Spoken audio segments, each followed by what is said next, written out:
मग काय सांगितलं? करी इंद्रियांची सेवा, पाहे आवडीचा हेवा. आपल्या आवडीने परमार्थ करून जमन का? बारकाईने ऐका.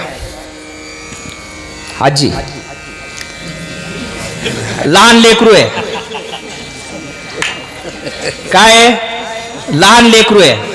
आणि त्या लेकराला 10 रुपयाची कार आवडती.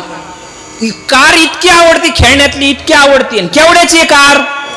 10 रुपयाची. आणि आजोबा गेले जत्रेत. आजोबाला वाटलं काय ती 10 रुपयाची कार आवडती लेकराला, ह्यावेळेस तर हेलिकॉप्टरच घेऊन जाऊ. केवढ्याचं होतं? 500 रुपयाचं. बारकाईने आहे का? केवढ्याचं होतं? 500 रुपयाचं. आणि आजोबाला वाटलं लेकरू खुश होईन.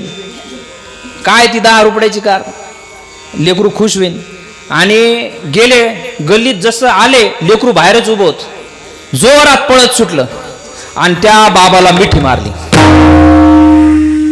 आणि काय आणलं, माझी कार आणली असन, माझी कार आणली असन. ते पुडकं घेतलं आणि ते पुडकं घेतलं आणि जसं काढलं त्याच्यात कारच नाही. दिलं खाली अंग टाकून. लगेच लोळायला लागलं. बाबाला वाटलं इतकं 500 रुपयाचं मी हेलिकॉप्टर आणलं आणि लेकरूने खुशाला अंग टाकलं. का अंग टाकलं त्याने? कारण त्याला जे आवडत होतं ते बाबाने आणलं का? बाबाला जे आवडलं ते आणलं. तसं जर लहान लेकराला त्याच्या आवडीसारखं केलं नाही तर जमत नाही. आणि मग देवाला जे आवडतं ते जर आपण केलं नाही तर देवाला आवडेल का?